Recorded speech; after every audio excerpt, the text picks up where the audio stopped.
Fique à vontade, tá? Ai, boa noite, minha gente. Vocês me ouvem bem? Sim, Mônica. Ai, que bom.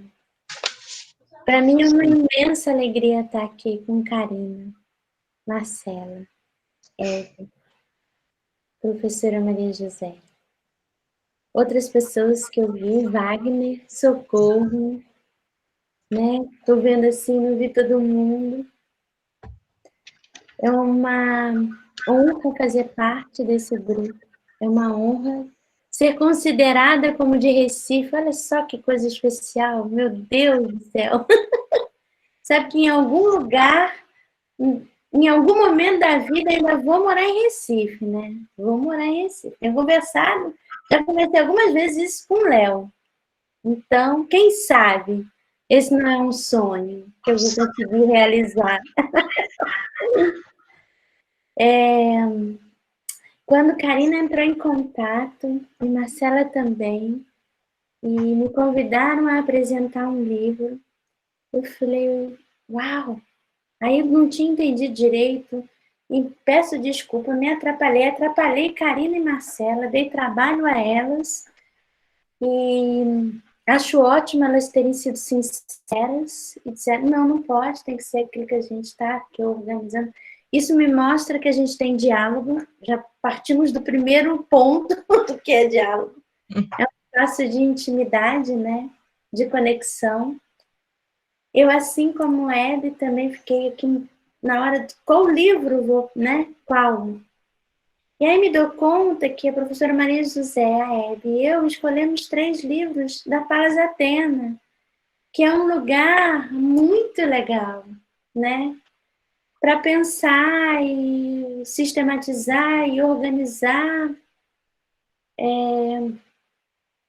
esse pensar mesmo das construções dialógicas, as construções de uma cultura de paz, uma mudança de paradigma, uma outra percepção. E aí eu fiquei me perguntando qual vai ser, né, o meu livro. E aí escrevi Diálogo porque ele me tocou profundamente. E toda vez que eu leio pedaços ou releio, ele me toca de novo. E assim como eu me senti tocada por essas palavras, eu achei que seria bacana compartilhar algumas ideias para mexer na gente mesmo, porque estamos em tempos onde me parece que o convite é nos reinventarmos, né? É de estarmos diante do imprevisível, do inédito, das incertezas, nos colocando como coautores de um processo de mudança. Nunca tivemos, me parece, tantas oportunidades para desvelar e reconhecer que não é possível mais permanecermos do jeito que estamos numa crise que transita entre a crise sanitária, a crise econômica e a crise social, que desvela a crise humana, né? Então, escolho o diálogo porque tem horas que eu tenho a sensação de que não há caminhos, ou seja, que diálogo é impossível. E aí o David Bohm, ele fala que é possível, mas ele traz no livro, e eu vou trazer alguns elementos de uma forma não linear, para construir talvez algum processo de reflexão, que é o que eu desejo aqui, de que o diálogo não é estarmos sentados para sermos boazinhas e bonzinhos. Diálogo não é sair todo mundo se abraçando e concordando. Então, eu gostei muito quando eu li que o diálogo, primeiro, não se limita a 2 pessoas, porque a gente também tem essa ideia de diálogo, né?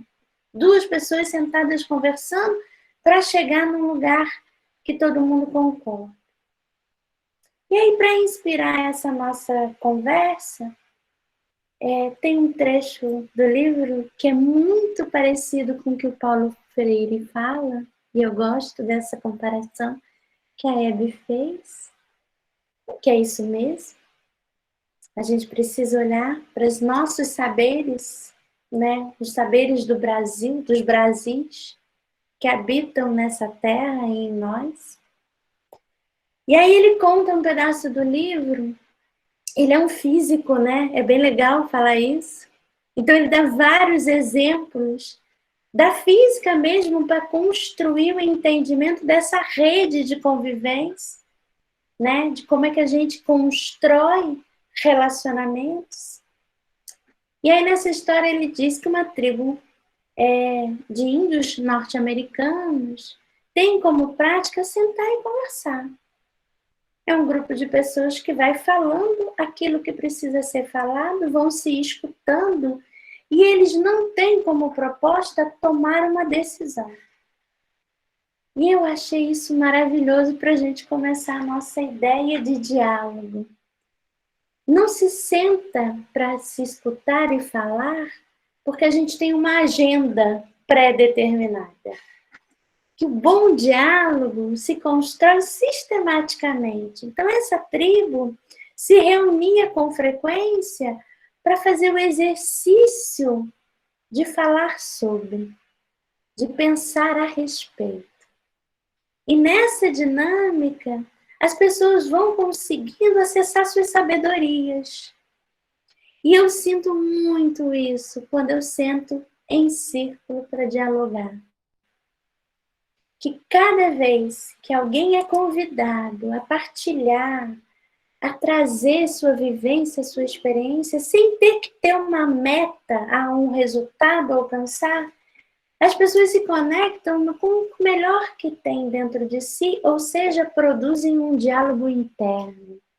Então, essa história me faz pensar sobre a importância que existe de eu criar espaços sistemáticos onde o diálogo é um convite a nos conectarmos. E aí, um outro pedaço do livro, vocês me escutam bem? Sim? Ele traz uma ideia que é, nos tempos atuais, e aí ele não está falando de agora, tá? Ele está falando de 10 anos atrás, mais ou menos, mas nos tempos atuais, parece que as ideias, quando a gente dialoga, elas estão em confronto, como se ele usa um termo forte, como se uma tivesse vontade, um pensamento fosse colocado em diálogo para anular o outro pensamento. Ou seja, que é totalmente contrário dessa ideia de eu sentar e contar o que sei e escutar o que o outro sabe. E aí, ele traz o diálogo reconhecendo que esse espaço é um espaço que tem uma carga emocional. E que muitas vezes o espaço do diálogo é o espaço do não dito.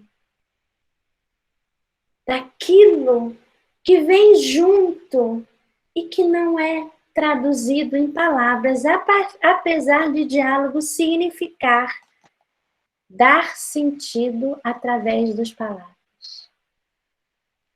Então, há uma complexidade. Então, quando a Hebe e a professora Maria José trazem essa dinâmica, que não é o sentar pontualmente e construir uma conexão e achar um ponto comum, ou seja, é um exercício, né?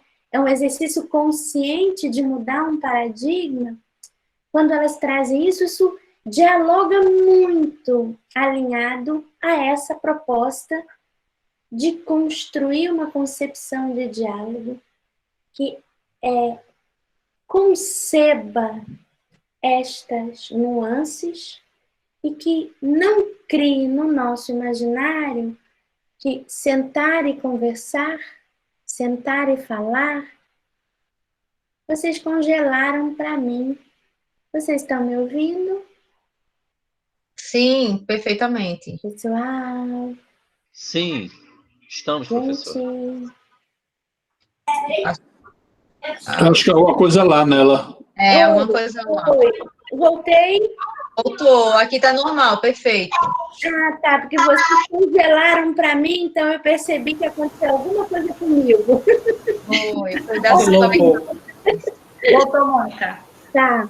Então, que essa ideia de eu sentar e dialogar não é um passe de mágica, mas ela é uma construção, que pode até ter magia, mas que ela é uma construção de um exercício consciente de conexão, de entrelaçar pensamentos. E aí, eu vou tentar colocar uma apresentação, eu não sei se eu vou conseguir, né? Pode ser que eu não consiga, porque eu elegi aqui alguns... Acho que não é aqui, peraí, gente. Eu sempre me enrolo nessa hora.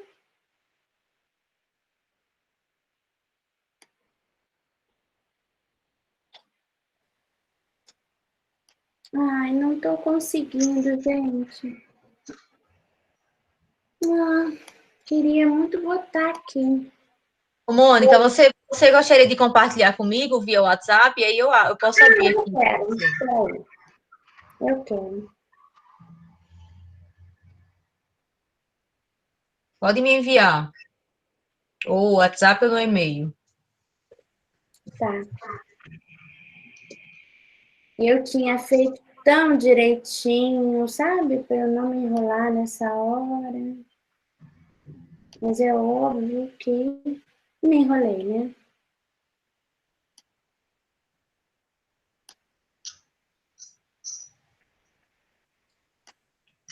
Então, penso que quando a gente está falando de diálogo, a gente está falando de criar um espaço de intimidade. E o David fala isso com muita maestria na hora que ele diz: o diálogo se constrói no pensamento. Essa ideia de que o diálogo se constrói no pensamento, ela me parece muito interessante, porque muita gente entende que o diálogo começa na fala. É como se as minhas palavras elas fossem ditas nesse diálogo porque elas saem da minha boca. Só que elas saem do meu pensamento. E o pensamento, ele é impactado muitas vezes por questões muito difíceis. Ou seja, são impactados por preconceitos, por ideias violentas. E nesse momento da pandemia, Karina, eu mandei, viu? Veja se pegou, querida. E nesse momento que a gente vive, que estamos tão polarizados, aonde o diálogo, ou eu concordo, ou a pessoa é uma inimiga minha, aonde eu não tenho disponibilidade para visitar o pensamento, o David traz um convite maravilhoso. Como é que o meu diálogo nasce? Quando a gente fala em justiça restaurativa, e eu sou uma pessoa que penso muito sobre a JR no dia a dia, essa justiça como um valor humano, essa justiça que está presente na construção de diálogos, o que David traz para mim é fundamental. Se eu penso a justiça restaurativa como um procedimento do diálogo, quem senta ali e não revê seus pensamentos carrega consigo crenças e hábitos e ideias que podem ser racistas, machistas, vindas do patriarcado, vindas de um lugar absolutamente de manutenção de um sistema violento. Então, o fato de eu sentar e dialogar pode manter uma experiência injusta. Então, olhar essa construção de pensamento, e aí eu peço a Karina botar no segundo slide, na verdade no terceiro, é poder a gente avançar numa desconstrução daquilo que influencia o nosso pensamento. O propósito do diálogo é percorrer todo o processo do pensamento e mudar o modo como ele acontece coletivamente. Na realidade, não temos dado muita atenção ao pensamento como processo. É como se ele tivesse uma abstração e ele não estivesse me influenciando. Então, quando David traz a ideia de que o pensamento ele pode acontecer, ele acontece coletivamente, e a gente está falando sobre construções onde o bem comum pode transformar realidades, a gente consegue talvez começar a olhar um caminho. Então, esse livro e as concepções de David, mais as brilhantes apresentações de Hebe e a professora Maria José, parece que vai construindo uma rede de saberes que podem nos apoiar num outro paradigma. Então, dialogar, às vezes, é tensionar. Às vezes, é divergir, é ter esse espaço de volta à palavra intimidade, né? Muitos encontros, círculos que eu fiz, que participei, não foram fáceis, mas foram absolutamente transformadores. Parecia até que o diálogo não estava acontecendo ali. E ele estava. Talvez nesse pensamento aí, que partia de experiências diferentes, mas que em algum lugar estava se construindo coletivamente. Então, eu sou uma defensora de uma justiça restaurativa que desvele as violências estruturais. Eu sou uma defensora de uma justiça restaurativa que se constrói não só pontualmente. Eu acho muito importante que pessoas lidem com suas relações. Mas nessas relações e nos diálogos presentes em círculo, a gente vai ter a influência dessa coletividade. Outro dia, eu tive a alegria de fazer uma live com uma aluna querida, a Lívia, que é negra, e que trouxe a história dela para a gente pensar a justiça restaurativa e o racismo.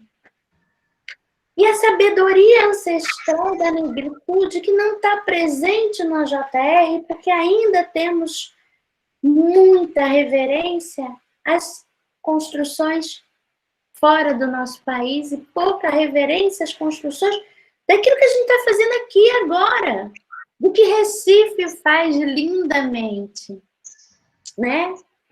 Que se pergunta permanentemente como dialogar na prática com experiências justas. Isso é diálogo, isso é construir bases coletivas, como o David coloca. E aí ele fala, a fragmentação é uma das dificuldades do pensamento, mas há uma raiz mais profunda. O pensamento é muito ativo, mas achamos que ele não está fazendo nada. Eu acho isso tão maravilhoso. Parece que realmente, se eu estou aqui falando, é como se o meu pensamento não estivesse me influenciando. Eu estou usando a fala. E o meu pensamento está a mim, inclusive estou tentando entender, no tempo que eu ainda tenho, o que eu vou escolher falar, porque já não vai dar tempo de falar tudo. Para variar, né? Quem me conhece já sabia disso, inclusive. Então, ele está muito presente aqui, porque eu estou viva, porque eu estou conectada, porque eu fui tocada pelas falas incríveis de Maria José e de Hebe, de Marcelo e de Karina, porque eu vi as perguntas, porque eu me emocionei, porque eu estou vendo vocês, porque tem uma história de muita morte no Recife. Então, tudo isso está aqui presente no meu pensamento e está mudando a maneira com que eu estruturei a minha fala. Então, é tão importante, nós que trabalhamos com diálogo, nós que trabalhamos com a justiça restaurativa, possamos entender que sentadas ali, nós carregamos conosco nosso racismo, nosso machismo, nosso patriarcado, a ideia de colonizados, a ideia, todas essas ideias que perpetuam e, inclusive, me impedem de chegar nessa coletividade real, uma coletividade local, como tanto a professora Maria José como o Hebe trouxeram. Imaginamos que ele apenas não mostra como são as coisas, como as coisas são. Não. Ele vai além dessa perspectiva. O diálogo nos leva a transcender esse pensamento limitante. E aí, no próximo slide, que Karina vai me ajudar, individualmente, posso pensar em várias coisas, mas na maioria das vezes pensamos juntos. Ai, me dá uma esperança isso. Porque nesse lugar eu encontro a minha humanidade, que encontra a humanidade da outra pessoa. Então, por isso, quando eu estou num ciclo e o bicho pega, e eu deixo o bicho pegar, às vezes as pessoas me dizem, nossa, mas parece que você gosta, né? Não é que eu gosto, mas já que está rolando, vamos lidar com coragem com isso. Para isso ser uma transformação. Né? E vamos voltar ali no slide maravilhoso de Hebe. Sem resoluções pontuais, com transformações efetivas de padrões que permanecem. E aí, no meu pensamento, eu estou ali pensando aqui, pô, né?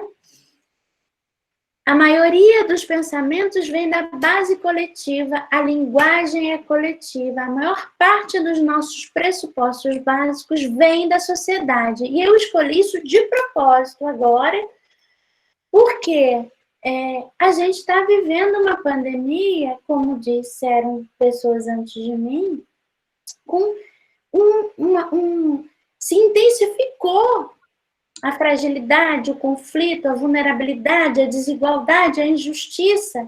Então, esse é o momento de diálogo desta base coletiva que convida a sociedade a se repensar. E é óbvio que eu não tenho a ingenuidade de imaginar que uma sociedade inteira senta para conversar, como foi o início da minha fala, do que o livro traz, pessoas sentam e fazem um exercício de dialogar. Com quê? Com que objetivo? De refletir. A gente está falando aqui, na minha opinião, um exercício lindo que a gente está se propondo a fazer hoje de sustentar a reflexão. Então, o diálogo, para mim, só tem valor se eu tenho a possibilidade de refletir e pensar diferente. Porque quando a construção do diálogo se dá no círculo, mesmo o bicho pegando, e a gente faz essa virada, ou seja, a gente consegue junto perceber essa base coletiva da nossa humanidade, o que a gente consegue é desconstruir a manutenção de um sistema violento que coloca pessoas em oposição. Oposição. Então, quando a gente está pensando no racismo, quando a gente está pensando no machismo, quando a gente está pensando essas dinâmicas, o que a gente está fazendo é criando opositores e opositoras, criando um diálogo imaginário numa narrativa que traz um pensamento fragmentado de que nós não estamos alinhados e alinhadas numa concepção humana. E porque estamos numa concepção humana, podemos, inclusive, ser absolutamente contraditórios. E aí ele segue falando que inclui todas as nossas pressuposições a respeito de como ela funciona, sobre que tipos de pessoas devemos ser e sobre relacionamentos e as instituições e assim por diante. Por isso, precisamos dar atenção ao pensamento tanto individual quanto no plano coletivo, e isso, para mim, faz um link especial com a justiça restaurativa, que está convidando a gente a pensar do poder sobre o outro e sair dessa ideia e o poder com o outro, que nos chama a ideia de coletividade a partir do reconhecimento da identidade individual, da responsabilidade individual. Então, o diálogo ele tem uma potência, ele tem uma força porque ele diz para nós, por mais desafiador que seja pensarmos diferentes, é melhor pensarmos diferentes juntos e juntas. Porque longe nós vamos produzir dor e sofrimento. Juntos nós vamos produzir transformações. E aí eu vou partindo para o último slide para respeitar o tempo. Eu não sei se eu já passei muito. Karina, já passei muito? Tranquilo, professora. Tá. Que é a ideia que o livro traz de que comunicar é fazer alguma coisa juntos. Uau! Olha que incrível! É isso que a gente está fazendo aqui. Estamos nos comunicando com um espaço, sim, de umas pessoas estão falando, outras estão em silêncio, a gente vai criar um espaço dialógico, e a Hebe já se colocou à disposição de seguir o diálogo. E quando ela faz isso, ela está dizendo, vamos continuar a nossa comunicação, vamos fazer algo juntos. Né? E nesse momento, eu entendo o recolhimento.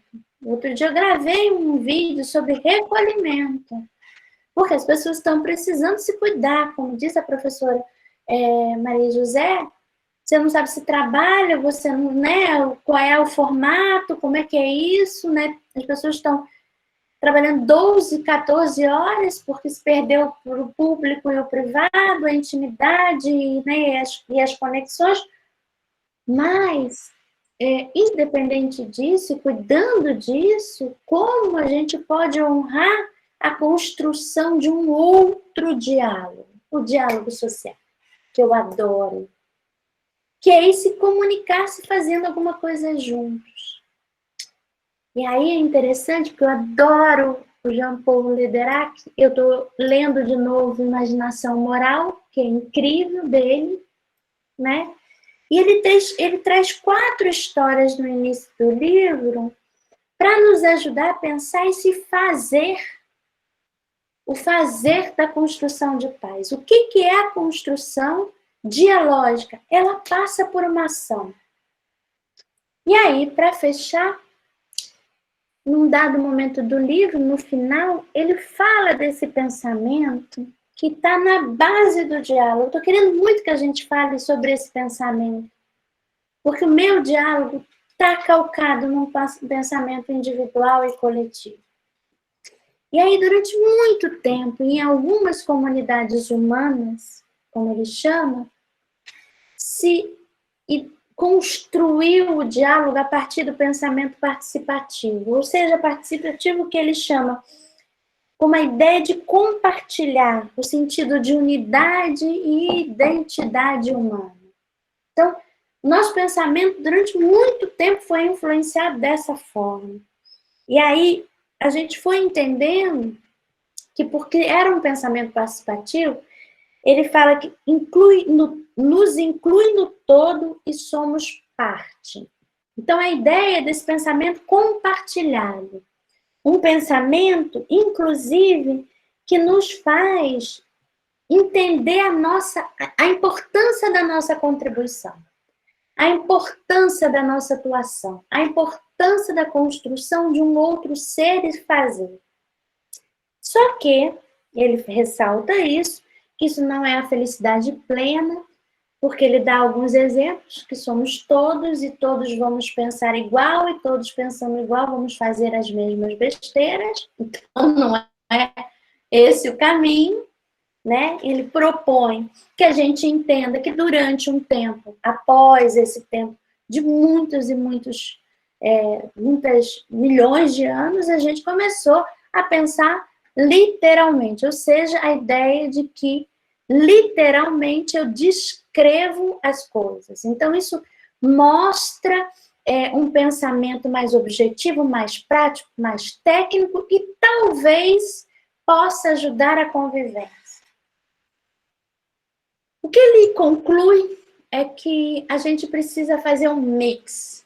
E o pensamento participativo é um pensamento que nos ajuda a entender o externo e talvez esse pensamento mais literal, mais objetivo, nos conecte com as nossas inquietações e dê contorno a elas.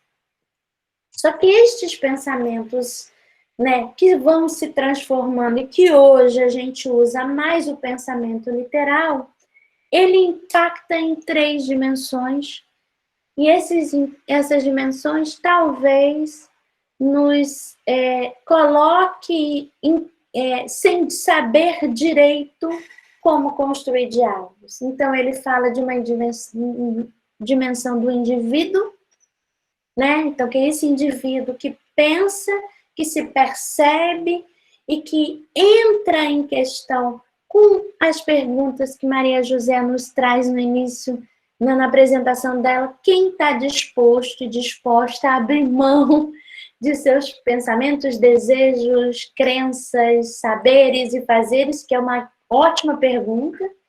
Ainda bem que eu não vou ter que responder, porque isso é bem difícil, né? Ficar falando de construção de paz, o quanto que a gente está realmente disposto e disposta a entrar num diálogo para o bem comum, porque essa é a ideia, né? Quando ele fala da dimensão coletiva do ser humano, né? E eu gosto muito da ideia de uma justiça que fala da construção de um bem-estar, né? De que eu estou bem e a outra pessoa está bem, né? De uma justiça que me liberta de um mal-estar, mas também liberta o outro desse mal-estar, a outra, né? De uma experiência injusta. E, por fim, ele fala dessa dimensão cósmica, que é a imersão humana no mundo. E aí, eu termino a minha fala com uma inquietação que ele compartilha, e que eu acho que ela é muito importante nesse momento, que é como nós, seres humanos, podemos nos perceber parte da natureza que é maior do que nós, porque essa é a dimensão cósmica, né? Então, que diálogo eu faço comigo nesse momento de reinvenção? Que diálogo eu estou disposta a fazer com outras pessoas que pensam diferente de mim e com isso vão ampliar meus horizontes?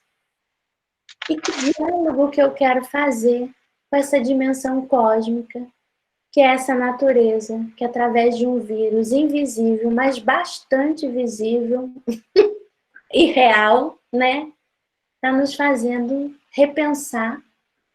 Então, quais são essas disponibilidades internas?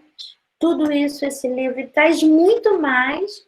Então, eu fortemente indico que se leiam os 3, né, os 3 livros muito bem escolhidos.